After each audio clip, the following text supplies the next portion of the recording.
అతి శ్రేష్ఠుడైన యేసుక్రీస్తు నామమున వాక్యం అంటున్న విశ్వాసులందరికీ ప్రభు పేరిట వందనాలు. మీరంతా క్షేమంగా ఉన్నారని తలంచి మీ ఆత్మీయ దేవసేకుడు బ్రదర్ తేజుమయ. ఈరోజు మనం తెలుసుకోబోతున్న అంశం ఏంటంటే 7 బలమైన చెడ్డ పాపములు ఏవి. 7 బలమైన చెడ్డ పాపములు ఏంటియో మనం పరిశీలించుద్దాం. ఆత్మదేవుడు మనతో సూటిగా మాట్లాడనుగాక, మన హృదయాలను మార్చునుగాక, మనం మారు మనసు పొందుకొని నీటి బాప్తీసం తీసుకొని పరిశుద్ధ ఆత్మతో నింపబడి ప్రత్యేకంగా జీవించి పరలోకాన్ని సంపాదించుకున్నదము గాక. ప్రీతి దేవుని పిల్లలారా, చూడండి, ఒక్కొక్క మాటను మనం పరిశీలించి చూస్తుంటే పరిశుద్ధాత్మ దేవుడు మనల్ని కదిలించును గాక.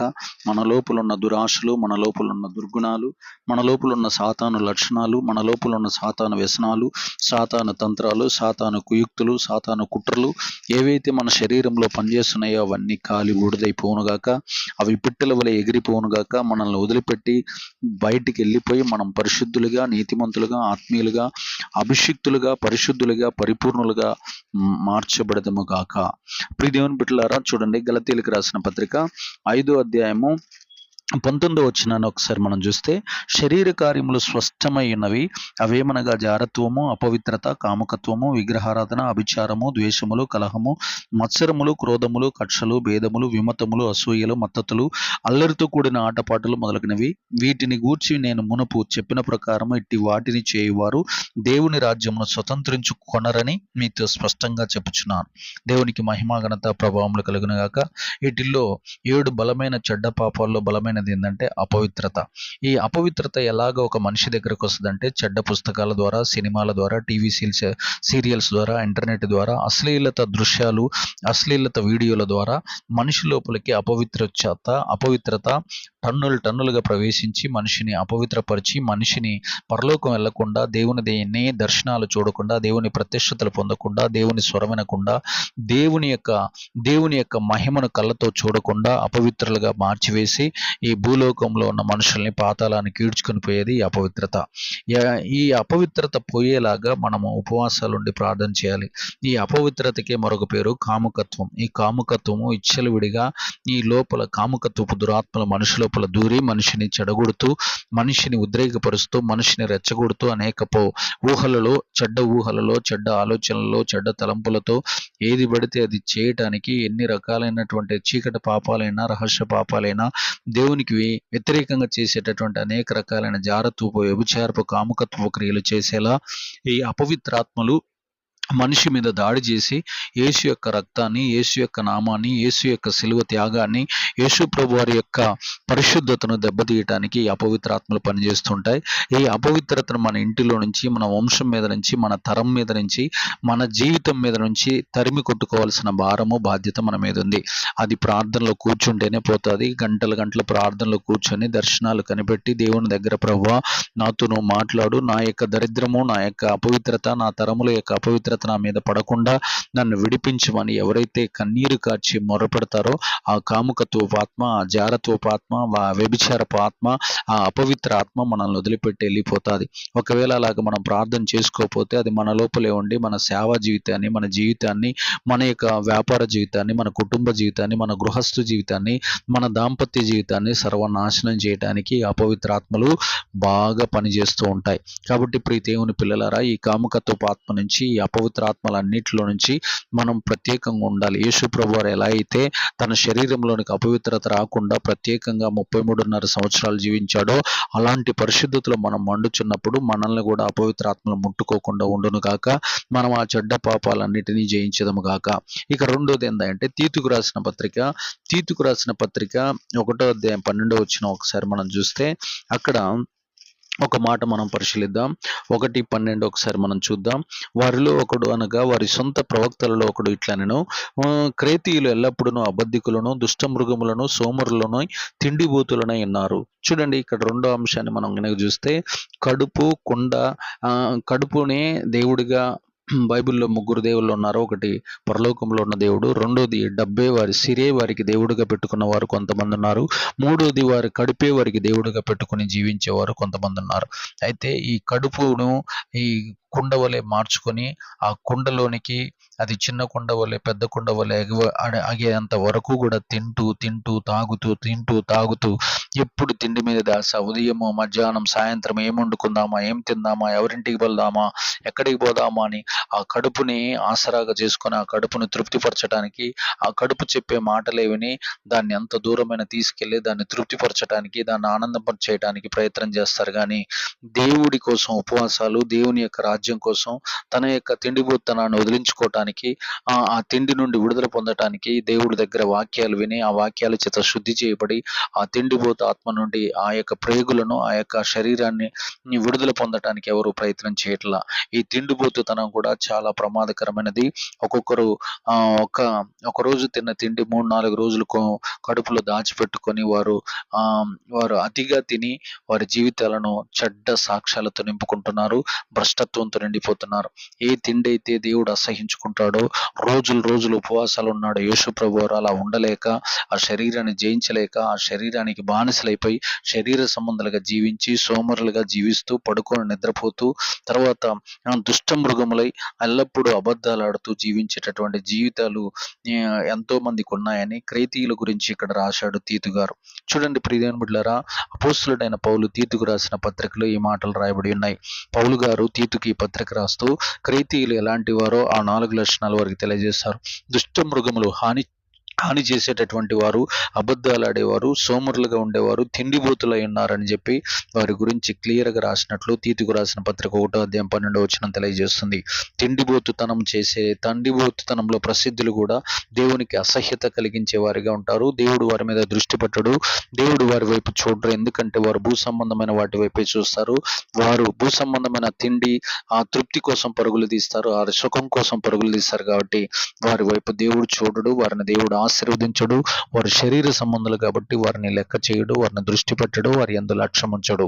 ఇక 3వ విషయాన్ని మనం చూస్తే విగ్రహారాధన. ప్రకటన గ్రంథము 21:8 ఒకసారి మనం చూస్తే, ప్రకటన గ్రంథం 21:8 రాయబడిన మాటలు మనం పరిశీలిస్తే, విగ్రహారాధకులు అనే మాట రాయబడి ఉన్నది.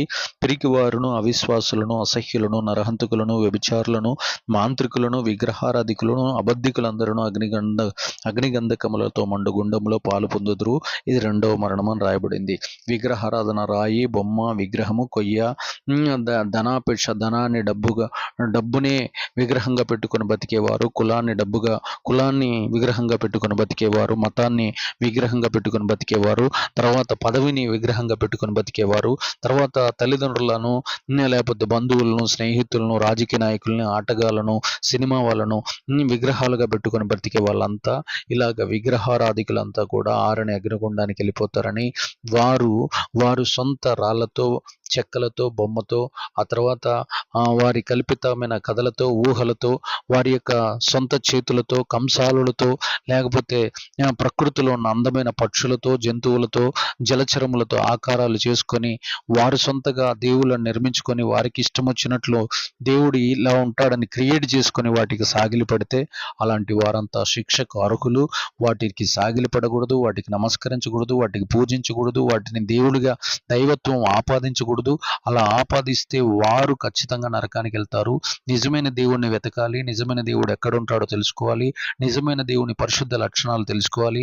ఆయన తగ్గింపు కలిగిన వాడని, ఆయన దీనత్వం కలిగిన వాడని, ఆయన జాలి కలిగిన వాడని, ఆయన ప్రేమమయుడని, ఆయన పరిశుద్ధుడని, ఆయన నీతిమంతుడని, ఆయన ఇతరుల కోసం రక్తం కార్చిన వాడని, ఆయన త్యాగం చేసేవాడని, ఆయన కరుణించేవాడని, ప్రతి ఒక్కరిని కాపాడేవాడన్న ఆ సంగతులు మనం తెలుసుకొని ఆయన పరిశుద్ధ లక్షణాలు తెలుసుకొని ఆయన్ని ఆరాధించాలి.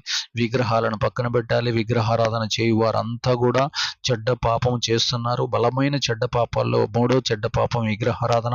ఆ విగ్రహారాధన విడిచిపెట్టాలి. అది తల్లిదండ్రులను కూడా విగ్రహంగా పెట్టుకోకూడదు, భార్యలను విగ్రహంగా పెట్టుకోకూడదు, పిల్లల్ని విగ్రహంగా పెట్టుకోకూడదు, చదువుని విగ్రహంగా పెట్టుకోకూడదు, అందాన్ని, జ్ఞానాన్ని, పదవిని డబ్బుని, బంగారాన్ని, వస్తువులను, కార్లను విగ్రహాలుగా పెట్టుకోకూడదు, మేకప్ను విగ్రహంగా పెట్టుకోకూడదు, ఉద్యోగాన్ని విగ్రహంగా పెట్టుకోకూడదు, సేవకుని విగ్రహంగా పెట్టుకోకూడదు, ఇలాగ బంధుత్వాలను విగ్రహాలుగా పెట్టుకోకూడదు. ఇవన్నీ కూడా దేవుడు విమర్శిస్తాడు. ఇతరులను ప్రేమిస్తే కూడా అది ఒక విగ్రహంగా ఉంటుంది. అలా కాబట్టి దేవుణ్ణి మాత్రమే ప్రేమించి, ఆయన్ని సన్మానించి, ఆయన్ని గౌరవించి, ఆయన్ని ఆరాధించి, ఆయన్ని గణపరిచి, ఆయన్ని కొనియాడాల్సిన భారము, బాధ్యత మన మీద ఉంది. విగ్రహారాధన విడిచిపెట్టకపోతే అది ఘోరమైన పాపముగా పరిగణించబడతాదని, 7 బలమైన పాపాల్లో అదొక పాపం అన్న సంగతి మనం గ్రహించదము గాక. తర్వాత చూడండి ప్రియ దేవుని బిడ్డలారా, తిమోతికి రాసిన మొదటి పత్రిక 6వ అధ్యాయము తిమోతికి రాసిన మొదటి పత్రిక 6వ అధ్యాయం ఒకసారి మనం ధ్యానిస్తే అక్కడ రాయబడినటువంటి మాటలు మనం పరిశీలిద్దాం. 6:10 ఎందుకనగా ధనాపేక్ష సమస్త కీడులకు మూలము, కొందరు దానిని ఆశించి విశ్వాసము నుండి తొలగిపోయి నానా బాధలతో తమను తామే పొడుచుకునిరి. చూడండి ప్రియ దేవుని బిడ్డలారా, ధనం కోసం దారి తప్పే వాళ్ళు కొన్ని వందల మంది, వేల మంది, లక్షల మంది ఉన్నారు. మనీ కోసం మాట తప్పేవారు కొన్ని లక్షల మంది ఉన్నారు. చూడండి, ఇలాగా వారి జీవితాల్లో ధనాపేక్ష సమస్త కీడులకు మూలమని చెప్పిన ఆ ధనము కోసం పరుగులు తీసి, ఆ ధనము కోసం దేవుని రాజ్యాన్ని పోగొట్టుకొని, దేవుని సన్నిధికి రాకుండా, దేవుని యొక్క వాక్యం వినకుండా, దేవుని దగ్గరకు వచ్చి తమ పాపాలు శుద్ధి చేసుకోకుండా, తమ పాపాలు, తమ దోషాలు, తమ లోపాలు, తమ బలహీనతలు, తమ నిరాశలు, తమ నిస్పృహలు అన్ని యేసు ప్రభు వారి దగ్గరకు వచ్చి వదిలించుకోకుండా, శుద్ధి చేసుకోకుండా, వాక్యం విని సరిచేయబడకుండా, ఆత్మను పవిత్రపరచుకోకుండా, ఆత్మలో ఉన్న కపటాన్ని, ఆత్మలో ఉన్న తప్పులను, ఆత్మని అంటినటువంటి అనేక రకాలైన శరీర క్రియలను శుద్ధి చేసుకోకుండా చాలా మంది ధనాపేక్ష కోసం, ధనము కోసం పరుగులు తీస్తూ, ధనం ఎక్కడో దొరుకుద్దని ఆశించి దానికోసము తమ విశ్వాస జీవితాన్ని పాడు చేసుకొని, ఆ విశ్వాసం నుండి తొలగిపోయి నానా బాధలు పడు తమను తామే పొడుచుకొని చచ్చిపోయిన వాళ్ళు కొన్ని కోట్ల మంది ప్రపంచంలో ఉన్నారు. ధనాపేక్ష సమస్త కీడులకు మూలము. ధనం పెరిగిన తర్వాత దేవుని దగ్గరికి రాకుండా, దేవునికి దూరం అయిపోయి సుఖాలకి, సౌకర్యాలకి, విలాసాలకి, విందులకు, ఆ తర్వాత అనేక రకాలైనటువంటి సుఖవంతమైన జీవితానికి బానిసలైపోయి దేవుణ్ణి విడిచిపెట్టి పరలోకాన్ని పోగొట్టుకున్న వారు కొన్ని కోట్ల మంది ఉన్నారు. అలాంటి దౌర్భాగ్యమైన స్థితిలోనికి మనం వెళ్ళిపోకుండా, ఆ ధనాన్ని కాళ్ళ కింద పెట్టుకొని, దేవుని అభిషేకాన్ని నెత్తి మీద పెట్టుకొని నిరంతరం మనం జీవిస్తే మనం ధనాపేక్ష అనే దురాత్మ చేతిలో నుంచి విడిపించబడి గొప్ప విజేతలుగా మనం మార్చబడదాం గాక. 7 చెడ్డ పాపాల్లో ఈ ధనాపేక్ష అనేటటువంటి పాపం నుండి మనం తప్పించబడదాము గాక. ఆ తర్వాత మళ్ళీ మనం చూద్దాం. 2 తిమోతికి రాసిన 2వ పత్రిక 3వ అధ్యాయం 3వ వచనం చూస్తే, 3వ అధ్యాయము, అనురాగరహితులను, అతిద్వేషులను, అపవాదకులను, అజితేంద్రియులను, క్రూరులను, సజ్జన ద్వేషులను, ద్రోహులను, మూర్ఖులను, గర్వాంధులను, దేవుని కంటే సుఖానుభవమును ఎక్కువగా ప్రేమించువారు, పైకి భక్తి గల వారి వలె ఉండి దాని శక్తిని ఆశ్రయించిన వారిని ఎందరూ, ఇట్టి వారికి విముఖుడవై ఉండుము. అంత్యదినములలో అపాయకరములైన కాలంలో వచ్చుచున్నవని తెలుసుకున్నాము. ఎలయనగా మనుషులు స్వార్థప్రియులు, ధనాపేక్షకులు, బింకములాడువారు, అహంకారులను, దూషకులను, తల్లిదండ్రులకు అవిధేయులను, కృతజ్ఞత లేని వారును, అపవిత్రులను, అనురాగరహితులను, అతిద్వేషులను, అపవాదికులను, అజితేంద్రియులను, క్రూరులను, సజ్జన ద్వేషులను ఉంటారు అని ఇక్కడ పౌలు గారు తిమోతికి పత్రిక రాస్తూ, అంత్యదినాల్లో ఎలాంటి వారు ఉంటారు? క్రూరత్వం కలిగిన వారు, బలాత్కారులు, దోచుకునేవారు, దోపిడీదారులు, అన్యాయాలు, అక్రమాలు, అవినీతి కార్యక్రమాలు చేసేవారు ప్రపంచంలో ఉన్నారు. వీరంతా చెడ్డ పాపములు, బలమైన 7 చెడ్డ పాపాల్లో ఒక పాపమైన క్రూరత్వమును చేసేటటువంటి వారు వీరు ఆరని అగ్నిగుండానికి వెళ్ళిపోతారు.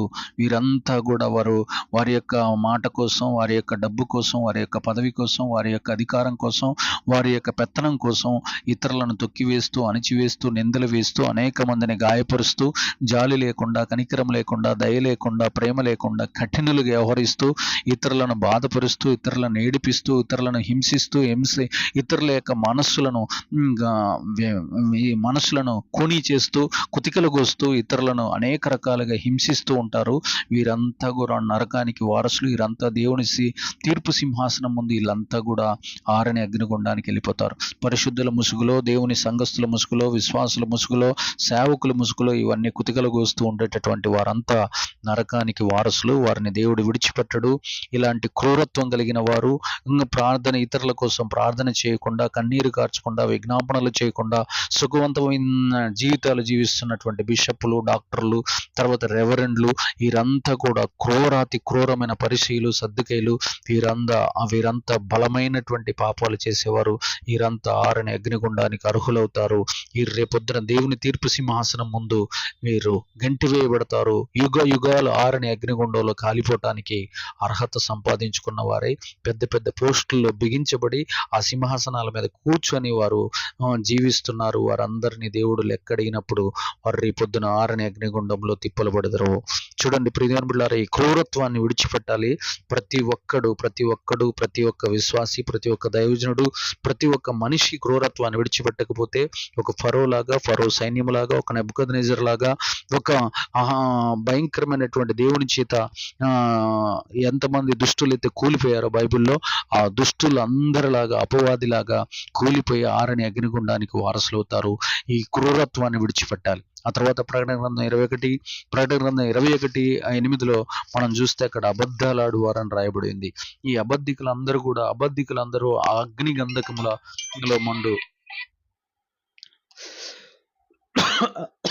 గంధకములలో మండు గుండములో పాలు పొందుదురు. ఇది 2వ మరణం అని రాయబడింది. చూడండి ప్రియమైన బిడ్డలారా, ఇక్కడ రాయబడిన మాటను మనం పరిశీలించి చూస్తే ఎంతో స్పష్టంగా ఆత్మదేవుడు మనతో మాట్లాడుతున్నాడు. ఆ తర్వాత 6వది బలమైన 7 చెడ్డ పాపాల్లో 6వ పాపం ఏంటంటే అబద్ధాలు. అబద్ధం అపవాది లక్షణం, అపవాది బలమైన ఆయుధం, అబద్ధం అగ్నికి నడిపించును అని బైబిల్ తెలియజేస్తుంది. కాబట్టి అబద్ధాలు ఆడే వారంతా కూడా ఆరని అగ్నిగుండానికి పోతారు. అది 2వ మరణము. చాలా మంది రోజుకు ఒక్క అబద్ధం నుంచి 100 అబద్ధాలు ఆడుతూ తమ జీవితాన్ని సుందరంగా తీర్చిదిద్దుకుంటున్నారు. అలా 100 అబద్ధాలు, 1000 అబద్ధాలు, 1,00,000 అబద్ధాలు, కోటి అబద్ధాలుగా మారిపోయి అది ఆత్మను అంటుకొని, ఈ అబద్ధాలన్నీ ఆత్మను అంటుకొని ఆ ఆత్మ ఆరని అగ్నిగుండానికి వెళ్ళిపోవటానికి వారు అర్హత సంపాదిస్తున్నారు. చాలా మంది తమ జీవితాల్లో అబద్ధాన్ని తేనెగా, తీపిగా, మధురమైనటువంటి ఆహార పదార్థంగా, బిర్యానీగా సప్పరిస్తూ సాతాను దుర్గుణాలను వారు పెనవేసుకుని పోయి సాతానుతో మిళితమైపోయి ఆరని అగ్నిగుండానికి వెళ్ళిపోవటానికి వారసత్వాన్ని, పౌరసత్వాన్ని సంపాదించుకుంటున్నారు. 7వ అంశం ఏంటంటే తిమోతికి రాసిన రెండో పత్రిక మనం ఒకసారి చూస్తే అక్కడ రాయబడిన మాట ఒకసారి రెండో పత్రిక 3వ అధ్యాయం 4వ వచనంలో ఏమని ఉందయ్యా అంటే అక్కడ చూడండి, ఇక్కడ దేవుని కంటే సుఖానుభవమును ఎక్కువగా ప్రేమించువారు. 7వ దయ్యం పేరు, 7వ దురాత్మ, 7వ చెడ్డ పాపం పేరు ఏందయ్యా అంటే బలమైన 7వ చెడ్డ పాపం పేరు సుఖానుభవము. ఎవ్వరు ఏమైనా పర్వాలేదు, బాధపడినా, ఏడ్చినా, చనిపోయినా పర్వాలేదు, నేను మాత్రం సుఖంగా ఉండాలనుకుంటారు. వారి సొంత చిత్తాలు నెరవేరుస్తారు. దేవుని వాక్యం కంటే వారి సొంత సుఖాలు, వారి సొంత సౌఖ్యాలు, వారి సొంత సౌకర్యాలు, వారి సొంత విలాసాలు వారికి కావాలి. కానీ ఎవరు ఏడ్చినా, ఎవరు బాధపడ్డా వాళ్ళు ఇతరుల యొక్క భూములు లాక్కోవటం, ఇతరుల యొక్క భూములను కబ్జాలు చేయటము, ఇతరులను దోపిడీ చేయటం, ఇతరులను కొట్టడం, ఇతరులను గాయపరచడం, వాళ్ళ ఫీలింగ్స్ మొత్తాన్ని దోపిడీ చేయటం, వారిని అనేక రకాలుగా హింసించటం, ఏది చేయటం, ఇలాగ సుఖవంతమైన జీవితం కోసం వారి ఇతరులను అణిచివేస్తూ, కొట్టుతూ, బలాత్కారం చేస్తూ, వేధిస్తూ, సూటిపోటు మాటలతో గాయపరుస్తూ, వారి సుఖవంతమైన జీవితం కోసం ఇతరులను వేధిస్తూ, ఇతరుల యొక్క శాలరీలను దోపిడీలు చేస్తూ, ఇతరుల యొక్క డబ్బును తన్ని పిండుకొని వాళ్ళ ఇష్టం లేకుండా వాటిని దోచుకుంటూ ఉంటారు. ఇలాంటి సుఖవంతమైన జీవితం జీవిస్తూ సోమరితనంతో తల్లిదండ్రుల యొక్క ఆస్తులను నాశనం చేస్తూ, తల్లిదండ్రుల యొక్క ఆశలను చిందరవందర గందరగోళం చేస్తూ, వారి బ్రతుకులను భ్రష్టత్వంలోనికి, వారిని పేదరికంలోకి నెడుతూ అనేక మంది పిల్లలు, అనేక మంది పెద్దలు ఈ సుఖవంతమైనటువంటి పాపంలో పడిపోయి అగ్నిగుండానికి వెళ్తున్నారు. ఇలాగ 7 రకాలైనటువంటి చెడ్డ పాపాలలో నుంచి ప్రతి ఒక్క క్రైస్తవుడు బయటపడునుగాక, వారికి దేవుడు కృప చూపించునుగాక. వారి పాపాలు వారు ఒప్పుకొని యేసుప్రభు వారి దగ్గర కూర్చొని మొర్రపెట్టి ఆ దురాశల నుండి, ఆ దుర్గుణాల నుండి, ఆ పాపాల నుండి నన్ను విడిపించు అనే గంటలు కూర్చొని ఆ దురాశలు విడిచిపెట్టమని, ఆ సంఖ్యలు తెంచివేయమని, సాతాను చేతిలో నుంచి, సాతాను యొక్క ఊబిలో నుంచి నన్ను బయటికి తీసుకురమ్మని, నాకు విడుదల దయచేయమని ఎవరైతే మొర్రపెడతారో, విజ్ఞాపన చేస్తారో, ప్రార్థన చేస్తారో, కాళ్ళు కొట్టుకొని గంటలు బతిమలాడతారో, ప్రభు వారి సంఖ్యలను తెంచివేసి సాతాను చేతిలోంచి, లోకం చేతిలోంచి, పాపం చేతిలోంచి,